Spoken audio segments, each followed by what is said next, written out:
నమస్కారం. ధర్మ సందేహాలు కార్యక్రమానికి స్వాగతం. అనునిత్యం ప్రేక్షకులు ఎన్నో సందేహాలను కలిగి ఉంటారు. వాటన్నిటిని నివృత్తి చేసే ఏకైక కార్యక్రమమే భక్తి టీవీ నిర్వహిస్తున్నటువంటి ధర్మ సందేహాలు కార్యక్రమం. ప్రపంచవ్యాప్తంగా ఉన్న మన భక్తి టీవీ ప్రేక్షకులు వారికి కలిగిన సందేహాలను ఉత్తరాలు, ఈమెయిల్స్ ద్వారా మాకు రాసి పంపిస్తున్నారు. ఈనాటి కార్యక్రమంలో వాటిని నివృత్తి చేయడానికి మన ముందున్నారు ప్రముఖ ఆధ్యాత్మికవేత్త, ఉపన్యాస శిరోమణి, ఆగమ వారిధి, అభినవ వ్యాస బ్రహ్మశ్రీ డాక్టర్ కందాడే రామానుజాచారి గారు. వారిని తెలుసుకుందాం. నమస్కారం అండి గురువుగారు. గురువుగారు, మొదటి ఉత్తరం చూద్దామండి. కంచికచర్ల నుండి లీలాదేవి గారు పంపించారు. ఒకే ఇంటి అక్కా చెల్లెళ్లకు ఇంకో ఇంటి అన్నదమ్ములకు ఇచ్చి వివాహం చేయవచ్చునా తెలియచేయండి అని అడుగుతున్నారు. ధర్మశాస్త్రం ప్రకారం చేయకూడదు అనే శాస్త్రం. అక్కా చెల్లెళ్లను అన్న తమ్ములకు అంటే అందులో కూడా మళ్ళీ ఒకే తల్లికి కలిగిన వారు, తండ్రి ఒకడై తల్లులు వేరైన వారు, ఇలా చాలా చాలా భేదాలు ఉంటాయి. అవన్నీ పక్కకు పెట్టి అన్నదమ్ములకు అక్క చెల్లెలనిచ్చి వివాహం చేయటం అనేది శాస్త్రం నిషేధిస్తుంది.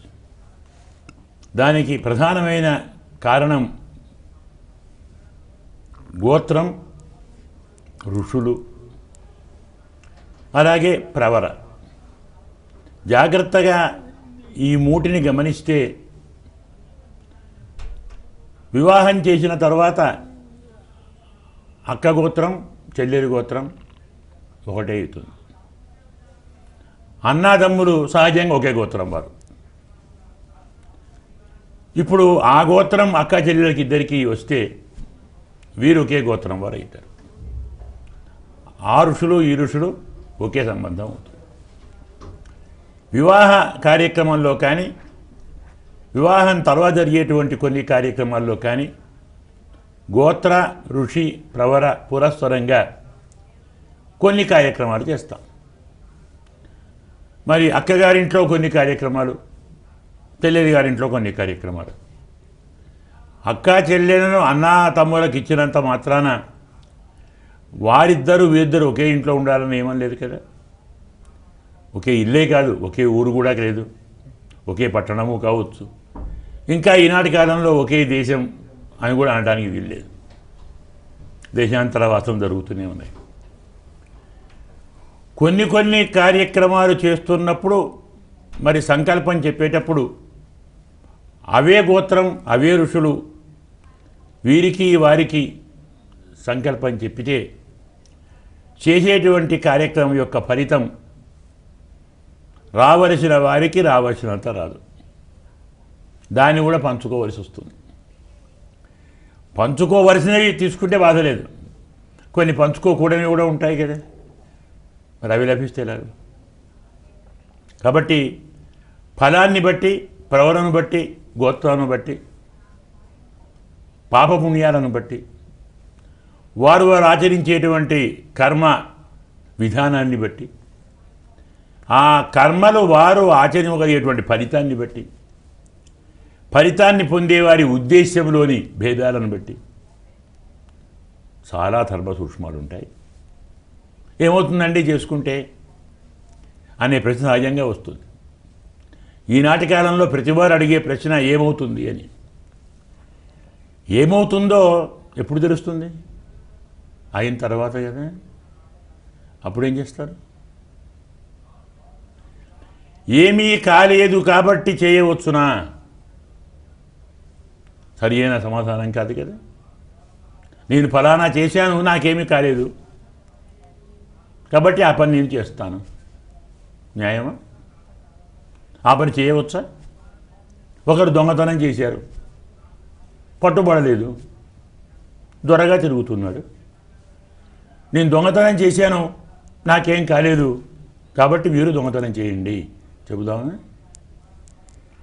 ఏమి అగుట, ఏమి కాకపోవుట కర్మకు కొలబద్ద కాదు.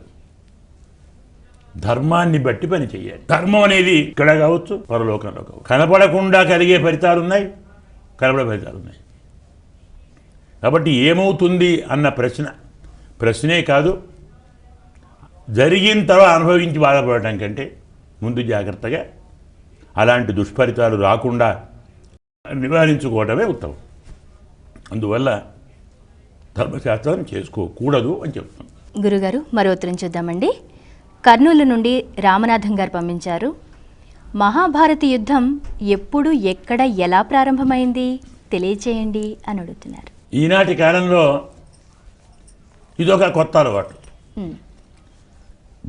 కొత్త ఆలోచన విధానం అని వారు చెప్పుకుంటున్నారు. రావణాసురుణ్ణి రాముడు ఎప్పుడు చంపాడు, రాముడు ఎప్పుడు లంకకు వెళ్ళాడు, యుద్ధం ఎన్నడూ ప్రారంభించారు, ఎన్ని రోజులు జరిగింది, దేనికివి? ఇలాంటివి తెలుసుకున్నందువల్ల ఎవరికి లాభం? జ్ఞానానికి రెండు ప్రయోజనాలు, కనపడేది, కనపడని. కనపడని ప్రయోజనం స్వర్గం కావచ్చు, మోక్షం కావచ్చు, నరకము కావచ్చు. కనపడే ప్రయోజనం తెలుసుకున్నందువల్ల, తెలిపినందువల్ల వీరికి వారికి నిర్దిష్టమైన ఒక ప్రయోజనం కావాలి. ఫలానా పని జరిగింది, ఫలానా రీతిలో జరిగింది, ఫలానా వారు చేశారు, దానివల్ల ఈ ఫలితం కలిగింది. ఇది సహజంగా అందరూ కోరుకునే సమాచారం. అది ఎప్పుడు జరిగినది, ఎక్కడ జరిగినది, ఎందుకు జరిగినది, దీనివల్ల ఎవరికి లాభం? చరిత్రకారులకు అవసరం. ఫలానా సంవత్సరం, ఫలానా మాసం, ఫలానా తిథి, ఫలానా వారం చెప్పుకోవటానికి పనికొస్తాయేమేమో కానీ విషయ జ్ఞానానికి సంబంధించి ఈ సమాచారంతో పెద్దగా అవసరం లేదు. ధర్మశాస్త్రం ప్రకారం మహాభారత యుద్ధం అమావాస్య నాడు ప్రారంభమైంది, అందరికీ తెలుసు. అది పెద్ద గాథ. అమావాస్య నాడు ధర్మరాజు యుద్ధం ప్రారంభించాడు, మరునాడు దుర్యోధనుడు ప్రారంభించాడు. అదేంటండి అలా అవుతుందే? మరి మనకు భగవద్గీతలో వీరు వారు శంఖనాదం చేశారని విన్నామే. ఒకరికొకరు ఎదురుగా నిలబడి భేరీ భాంకారాలు, శంఖనాదాలు, సింహగర్జనలు ఇవి ప్రారంభమైన వెంటనే జరగాలని లేదు కదా. అందువల్ల కృష్ణ పరమాత్మ పాండవుల కోసం అమావాస్యను సృష్టించాడు. న్యాయంగా అమావాస్య కాదు ఆ రోజు, అమావాస్య మరునాడు. అమావాస్య నాడు యుద్ధం ప్రారంభిస్తే విజయం కలుగుతుంది అని పెద్దలు చెప్పారు. కాబట్టి ఆనాడు వారు చేస్తారని పరమాత్మ ఒకరోజు ముందే అమావాస్య తప్పించాడు. అలా వస్తుందా అండి అమావాస్య? వస్తుంది, ఆయన చేస్తాడు. ఎలా చేస్తాడు? మనకు తెలియాలి అమావాస్య అంటే ఏమిటో. అందరికీ తెలుసు. దర్శ సూర్యేందు సంగమ, సూర్యుడు చంద్రుడు కలిసి ఉన్న రోజు అమావాస్య. ఆ రోజు ఇద్దరు ఒకే రాశిలో ఒకే నక్షత్రంలో ఉంటారు, అది అమావాస్య. కృష్ణ పరమాత్మ చతుర్దశి నాడు గంగా స్నానం చేస్తూ అద్య అమావాస్యాయాం అని సంకల్పం చెప్పాడు. ఆవిడ చతుర్దశి. అందరూ ఆశ్చర్యపోయారు, ముక్కున వేలేసుకున్నారు. ఇంకెవరో చెప్తే పోనీ అనేవారు, చెప్పినవాడు కృష్ణుడు. అడుగుదామంటే ఎవరు అడిగారు ఆయన? వాళ్ళిద్దరూ విన్నారు. శ్రీచంద్రుడు పరిగెత్తుకొని వచ్చారు. స్వామి రేపండి అమావాస్య. రేపా? ఏమైంది? మీరు ఇవాళనే అన్నారండి. అన్నానా? సరే ఆలోచిద్దాం, అలా ఉండండి. ధర్మరాజా ఇద్దరు పేరు మోగించు అన్నాడు. ఆయన మోగించాడు. నాయన అమావాస్య అంటే ఏంటిరా? వాళ్ళని అడిగాడు. అయ్యా మేమిద్దరం కలిసి ఉండటం అండి. ఇప్పుడు ఎలా ఉన్నారా? కలిసి ఉన్నారా? అవునండి. మళ్ళీ రేపు కలుస్తారా? కలవమండి. అమావాస్య అన్నాడురా. ఆయన ఏమైనా చేయగలడు. అందువల్ల అమావాస్య నాడు ప్రారంభమైనటువంటిది యుద్ధము. ఇక ఎక్కడ జరిగింది అందరికీ తెలుసు, కురుక్షేత్రం. ధర్మక్షేత్రే కురుక్షేత్రే సమవేతాయుత్సవ. మహాభారతం చదివితే వ్యాస భగవానుడు అన్ని సమాచారాలు ఇచ్చాడు. సంవత్సరము ఇచ్చాడు, మాసము ఇచ్చాడు, పక్షము ఇచ్చాడు, తిథి, వారము, నక్షత్రము ప్రతిదీ వివరించాడు. మహాభారతాన్ని అధ్యయనం చేస్తే అన్ని విధముల ప్రయోజనాలు మనకు చేకూరుతాయి. గురువుగారు, మరో ఉత్తరం చూద్దామండి. హైదరాబాద్ నుండి సూర్యనారాయణ గారు పంపించారు. స్నానం చేయకుండా పవిత్ర వృక్షాలకు నీరు పోయవచ్చా తెలియచేయండి అని అడుగుతున్నారు. అపవిత్ర వృక్షాలకు కూడా పోయకూడదు.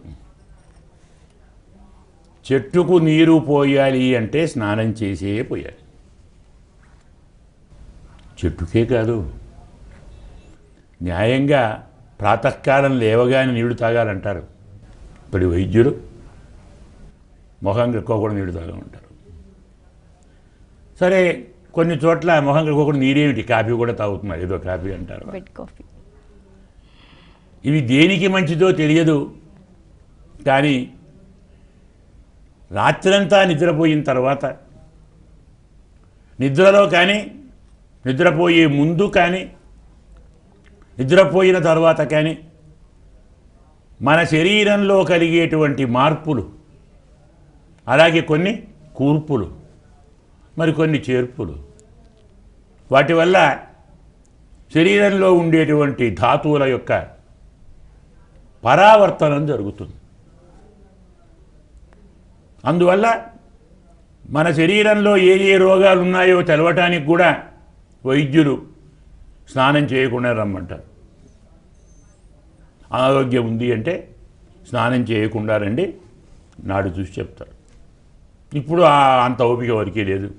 ప్రతిదానికి కెమెరానే ఉంది కదా, కనబడితేనే చూస్తాం. నీరు తాగటం కానీ, భోజనం చెయ్యటం కానీ, స్నానం చెయ్యటం కానీ, నీరు పోయటం కానీ, మనం చేసే ప్రతి పని కేవలం కనపడే ప్రయోజనం మాత్రమే కాదు, కనపడని మరొక ప్రయోజనం కూడా తెలుసుకోగలిగినాడు ఆ పని సార్థకం అవుతుంది. చాలాసార్లు చెప్పాం, స్నానము చేయటము దేహము యొక్క శుద్ధి కోసం మాత్రమే కాదు, మనశ్శుద్ధి కావాలి, బుద్ధి శుద్ధి కావాలి. భోజనం చేయటం కూడా కడుపు నింపడానికి తినడానికి కాదు, లోపల వేంచేసి ఉన్న పరమాత్మకు ప్రాణాయ స్వాహ, అపానాయ స్వాహ, స్వాహకారం చేస్తాం కదా. భోజనం అంటే పరమాత్మకు నివేదన, స్నానం అంటే పరమాత్మ ఆలయాన్ని శుద్ధి చేయుట, నిద్ర అంటే పరమాత్మ ఒడిలో చేరుట. తేన సుష్టు అపీతో భవతి స్వపీత అంటుంది ఉపనిషత్తు. నిద్రాకాలంలో ఈ జీవుడు అక్కడే వేంచేసి ఉన్న పరమాత్మ ఒళ్ళో హాయిగా విశ్రాంతి తీసుకుంటాడు. క్షణకాలం ఆయన దగ్గర ఉంటాడు. అందుకే బాగా నిద్రపోతున్నవాడిని హఠాత్తుగా లేపొద్దు. లేస్తే వాడు ఏమవుతాడు? ఎక్కడున్నాను, ఏమవుతుంది, ఇక్కడే ఉన్నావు కదా, ఎందుకు వచ్చిన అనుమానం? ఇక్కడ లేడు, వాడు అక్కడున్నాడు. అక్కడ కాదు, ఇక్కడే. పరమాత్మ ఇక్కడే ఉన్నాడు, జీవాత్మ ఇక్కడే ఉన్నాడు, వాడి దగ్గర ఉంటాడు. ప్రతి పని పరమార్థం కోసం, పరమ ప్రయోజనం కోసం. మన కళ్ళు చెవులు తెలియని ప్రయోజనం కోసం. కాబట్టి శుద్ధిగానే ఏ పనైనా చేయాలి. పవిత్ర వృక్షాలే కాదు, అపవిత్ర వృక్షాలకు కూడా అవి ఉన్నాయి. చెట్లకు ఆహారం ఇచ్చినప్పుడు మనం శుద్ధిగా ఉందాం. ఈనాడు వంట కూడా చాలామంది స్నానం చేయకుండానే చేస్తున్నారు. భోజనము చేసి పెడుతున్నారు, చేస్తున్నారు. పొద్దునే 6ంటికి పోవాలండి, ఎప్పుడు స్నానం చేస్తాం? 1ంటికి నిబంధన ఏముంది? ఇంట్లోని వారందరూ వెళ్ళిపోయిన తర్వాత అప్పుడు స్నానం చేసి పూజ చేసుకుంటారట. కాబట్టి వంట స్నానం చేయకుండా చేస్తాం. ఎంత బాగుందండి. కాబట్టి లేవగానే నిత్యకృత్యములు పూర్తి చేసుకొని స్నానము చేసి మన ధర్మానుగుణంగా తిలకధారణ చేసి ఒక్కసారి స్వామి పూజా మందిరంలో పరమాత్మకు దీపము పెట్టి నమస్కారం చేసి ఆ తర్వాత చెట్లకు నీళ్లు పోయండి, మన పిల్లలకు నీళ్లు పోయండి, కావాలంటే మనకు నీళ్లు పోయండి. అందువల్ల స్నానం చేయకుండా ఏ చెట్టుకు నీరు పోయకూడదు. ఇది శాస్త్ర ప్రబోధం. గురుగారు, మరో ఉత్తరం చూద్దామండి. చిత్తూరు నుండి మురళి గారు పంపించారు. రోజువారి పూజలో ఆచమనం తప్పనిసరిగా చేయాలా తెలియచేయండి అని అడుగుతున్నారు. ఆచమనం చేయవలసింది పూజలలో మాత్రమే కాదు, భోజనం చేసే ముందు ఆచమనం చేయాలి, నిద్రపోయే ముందు ఆచమనం చేయాలి, మంచినీళ్లు తాగే ముందు ఆచమనం చేయాలి. అసలు ఆచమనం చేయకుండా ఏ పని చేయకూడదు. దాని పేరే ఆచామనం అంటాం. అంటే ఏమర్థము? ఆసమంతాత్ చామ్యతే ఇది ఆచమనం. మనము మన శరీరంలోకి ఒక పదార్థాన్ని ప్రవేశింపచేస్తున్నప్పుడు మన మనస్సులోకి కానీ మన బుద్ధిలోకి కానీ ఆ ద్వారాలన్నీ శుభ్రంగా ఉండాలి, అడ్డు లేకుండా ఉండాలి. ఇప్పుడు డాక్టర్లు కూడా చెప్తారు, అన్నం ముందర కూర్చుంటే ఓ ముద్ద పెట్టుకునే ముందు ఓ 3-4 గుటకలు నీళ్లు తాగి గొంతు శుభ్రం చేసుకొని అన్నం తినండి. అంటే ఈ నాళికలో కంఠనాళం అంటాం, ఏవేవో ఉంటాయి అందులో. ఈ ముద్ద పోయినప్పుడు అవి అడ్డుపడితే పక్కకు పోతాయి. ఒక్క మెతుకు చాలు పక్కకు పోతే మనం పోవటానికి. దాన్నే మనం ఏమంటాం? పొల మారింది అంటాం. పొల కాదు, పొర మారింది. పొర మారింది. పొర అంటే నాళం. ఓకే. ఇక్కడ 2 నాళాలు ఉంటాయి, ఒకటి ఈ భాగం, ఒకటి ఈ భాగం. తినే అన్నం, తాగే నీరు, వెళ్ళే పొర ఒకటి. పక్కన వాయు ప్రధాన పొర ఒకటి ఉంటుంది, ప్రాణవాయువును. పొరపాటున ఈ మెతుకులు అక్కడికి పోయాయి అనుకోండి, ఒక్క క్షణంలో పోతాడు, ఏ అవుతాడని లేదు. అందుకే వెంటనే మనం నీరు మళ్ళీ పోసుకుంటాం. మళ్ళీ అది బయటకు వచ్చి మామూలు నాళానికి పోతుంది. అది పొర మారుట. ఇలాంటి స్థితి రాకుండా ఉండటానికి ముందు నీరు తాగి ఆ నాళాన్ని నిరాఘాటంగా చేసుకొని అన్నం తినమన్నాడు. ప్రతిదానికి ఇదే సూత్రం వర్తిస్తుంది. మీరు పాలు తాగినా, టీ తాగినా, అయ్యా పాలు నీరు కూడా ద్రవాలే కదా, మళ్ళీ దానికి ఆచమనం ఎందుకు? మరో ప్రశ్న. పాలు ఘనంలో ద్రవమే, కానీ కొంచెం చిక్కగా ఉంటాయి. అవి వెళ్ళటానికి కొంచెం విశాలమైనటువంటి నాళం కావాలి. ఆచమనం చేసి పాలు తాగు, ఆచమనం చేసి భోజనం చేయి, ఆచమనం నిద్రపోయే ముందు కూడా అన్ని నాళములను శుభ్రపరుచుకొనే పడుకోవాలి. ఎందువల్ల? ప్రాణవాయువు, కొందరు వాయువు గురక పెడతారు కదా, ఏంటి బాధ అది? శ్వాస ఆడకని. శ్వాస బాగా ఆడాలన్నా నాళాలు నిరాటంకంగా ఉండాలి. నిద్రపోయే ముందు కూడా కాళ్ళు చేతులు కడుక్కొని తుడుచుకొని ఆచమనం చేసి నోరు కూడా మూతి తుడుచుకొని శుభ్రం చేసి పడుకోవాలి. ధర్మశాస్త్రం ఏమిటంటే పంచార్ద్ర భుంజీత.